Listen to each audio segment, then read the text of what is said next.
International Standard ISO IEC 20000-1 2018. Information Technology Service Management. Clause 4. Context of the organization. Hi friends, I welcome you all here at TNV Academy. Today we are going to talk with you about the Clause 4.2, understanding the needs and expectations of the interested parties of an international standard ISO IEC 20000-1 2018. Information Technology Service Management.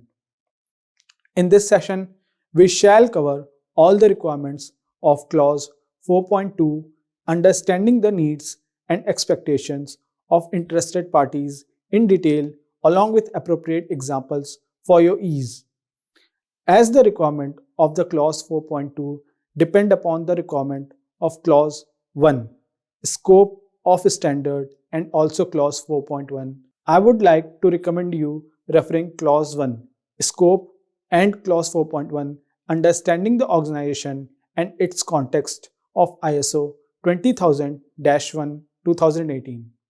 Also, for better understanding of Clause 4.2. So please go through Clause 1 and Clause 4.1 of this standard, which will indeed help you understanding the documentation requirement at later stages, if any. Let's discuss now about the outcome of this session. After completing this session, you will be enabled to understand, verify the implementation of the requirement of Clause 4.2 of the ISO 20000-1 2018. You will learn about the interested parties that are relevant to the SMS and the services, and will also learn about the relevant requirements of the interested parties. Before starting Clause 4.2, let me explain you in brief ISO 20000-1 2018 standard. The ISO 20000-1 2018 standard provides organizations with a set of requirements for establishing, implementing, maintaining, and continually improving a service management system SMS. Organizations can utilize the guidance in this standard as a framework on how to successfully manage a SMS. In September 2018, ISO 20000-1 2018 Service Management System requirements was updated to address the growing needs and challenges in the delivery of IT service management. Now, let's start with the Clause 4.2, understanding the needs and expectations of interested parties. The requirements of the Clause 4.2 of the standards are: the organization shall determine A. the interested parties that are relevant to the SMS and the services. B. the relevant requirement of these interested parties. Note, the requirements of interested parties can include service, performance, legal and regulatory requirements, and contractual obligations that relate to the SMS and the services. If we talk about the mandatory documents, retention of documents, there are no mandatory documents or records need to be maintained to meet this requirement. Now, let's understand who are the interested parties. The interested parties are those stakeholders who receive your products or services which may be impacted by them, or those parties who may otherwise have a significant interest in your organization. The Clause 4.2 of ISO 20000-1 2018 states that the organization shall determine relevant interested parties and relevant requirements of the appropriate concerned parties. Relevant interested parties to be considered are those that could affect or potentially affect the organization's ability to constantly provide products and services that meet customer and applicable statutory and regulatory requirements, monitor and review information related to interested parties and relevant requirements. Firstly, the organization will need to define external and internal issues that are relevant to its purpose. What are the relevant issues, both inside and out, that have influence on what the organization does, that would affect its capability to accomplish the intended outcomes of its management system? It should be noted that the term issue covers not only problems which would have been the subject of the precautionary action in previous standards, but also important topics for the management system to address, such as any market assurance and governance goals that the organization might set for its management system. Next, the organization has to determine relevant interested parties and relevant requirements of relevant interested parties.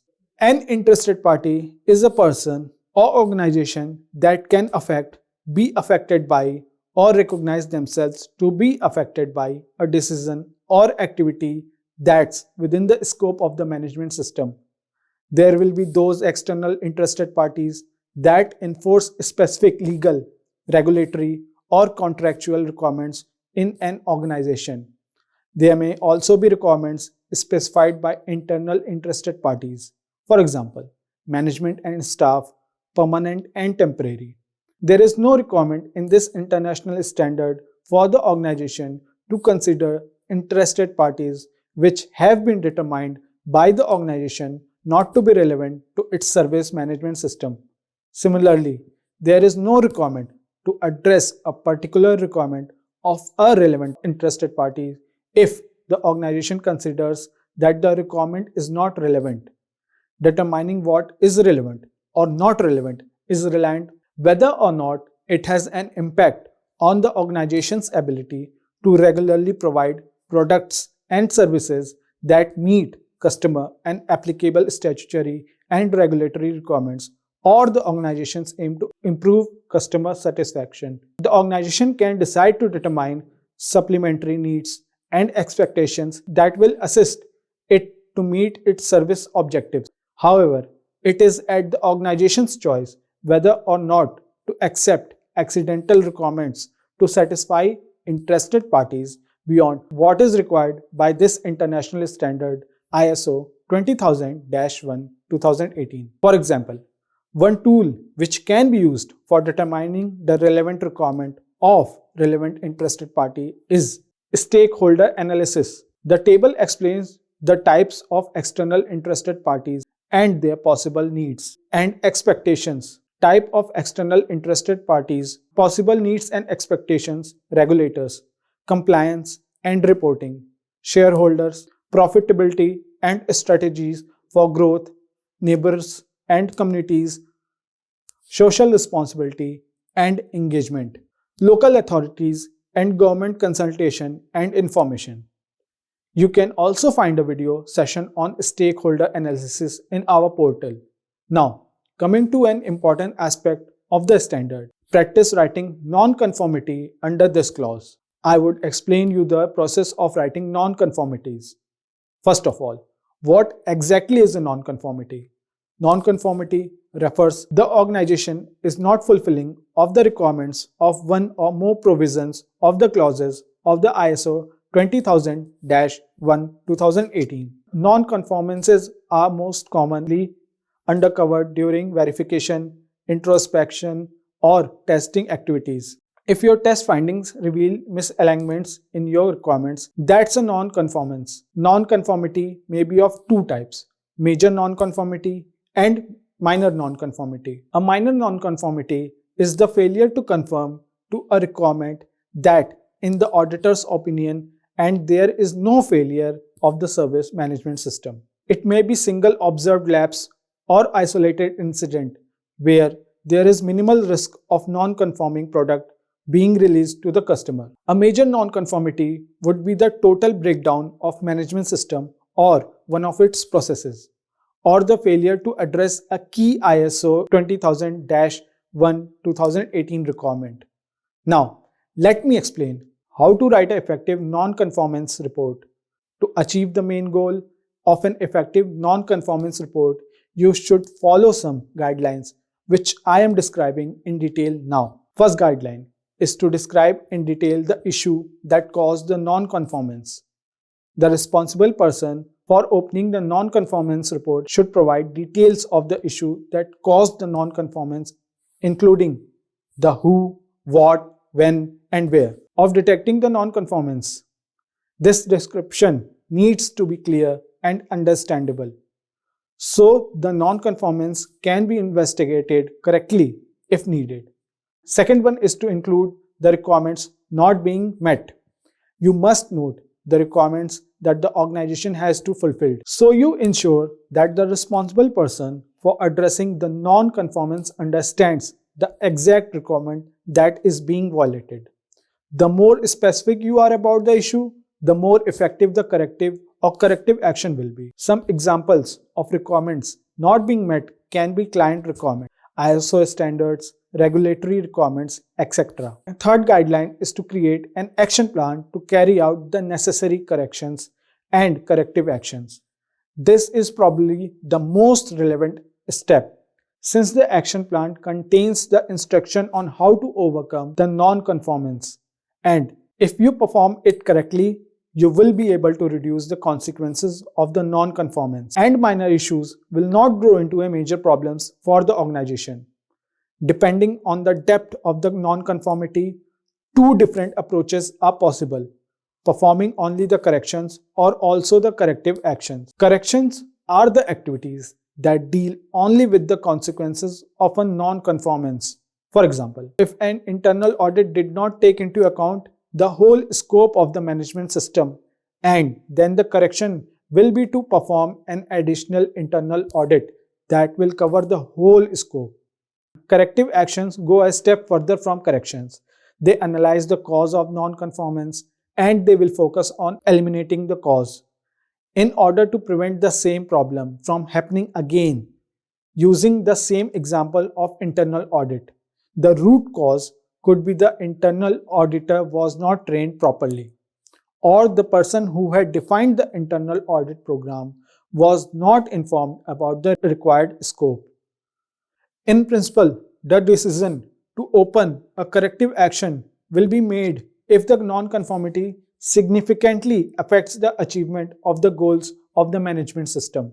Subsequently, it is necessary to indicate the responsibilities and action to be carried out with the non-conforming material or service that originated the problem. For example, return of product to supplier, reprocessing of parts, agreeing on new conditions with the customer, etc. Fourth guideline is to verify the closure of the actions. You need to include in the non-conformance report the results of the actions taken to solve the problem.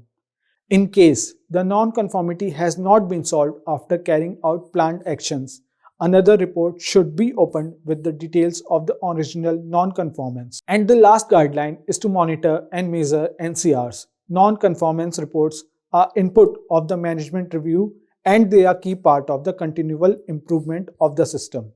You can group those non-conformance report by different elements such as origin of the non-conformance or date, and analyze this data to obtain paramount information for the continual improvement of the organization.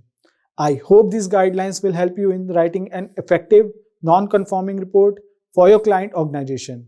Now, coming to common mistakes auditors do while auditing clause 4.1. Some of the common mistakes made by auditors while auditing are putting questions which are irrelevant for the organization. Some auditors start thinking for the option, while auditors need to understand the client process and to decide if the client can achieve result of the management standard system through their own process. Auditors start consulting the client which is out of the reach of auditing. Auditors starts expecting those documents and records in clause where this may not be mandatory.